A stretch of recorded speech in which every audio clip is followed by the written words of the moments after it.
Zone 4. Thank you for the opportunity.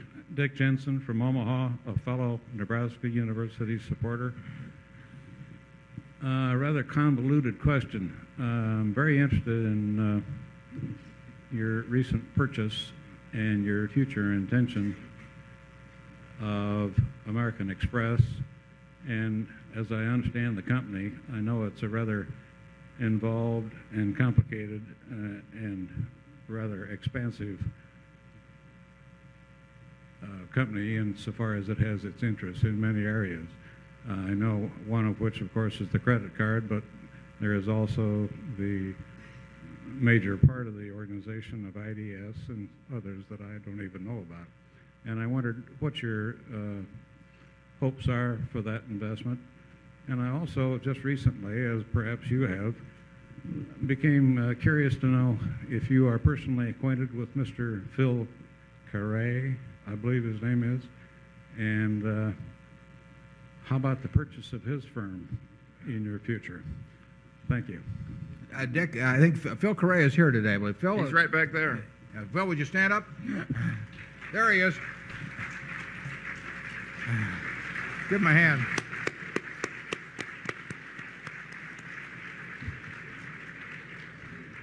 Phil is 98. I first met him in 1952, 43 years ago.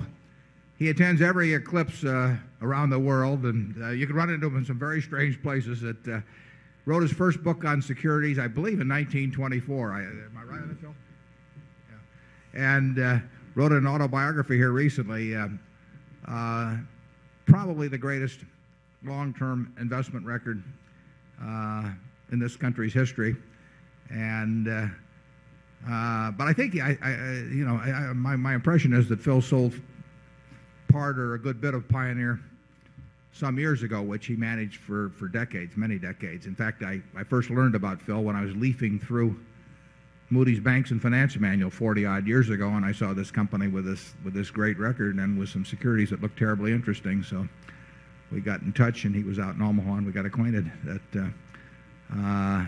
So anybody that can get Phil to talk to him, listen carefully. I advise that. The question about American Express, we own just under 10% of American Express, and obviously, even though you mentioned they're in a number of businesses,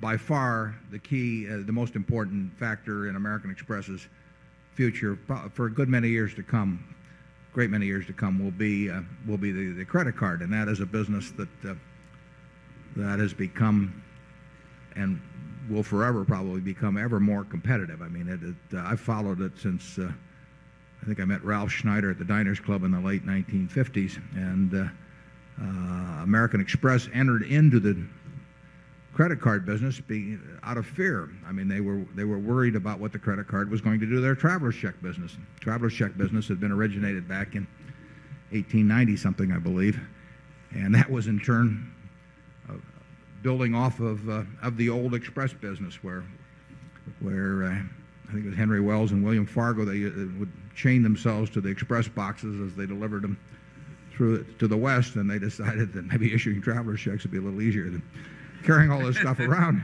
So the traveler's check was evolved out of the express business, and the credit card business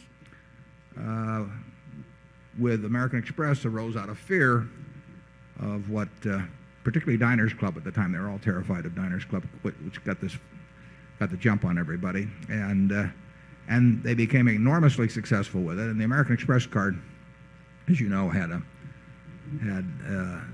terribly strong position in what they call the travel and entertainment part of the card business. And of course, the banks entered in on a big scale, and Visa's been enormously successful. So the card has a strong franchise in certain areas, like the corporate card, although people like First Bank Systems are very aggressive in going after them there. The card has a significant franchise, but it does not have the breadth of franchise that it had many years ago. For a while, it was the card, and now it's the card in certain areas, but nothing like as broad an area as before. It has certain very important advantages and economic strengths, and it has some weaknesses. And you have to assess those in deciding where it'll be in the year 2000 or 2005. And we think that the management of American Express thinks well about the question of how you keep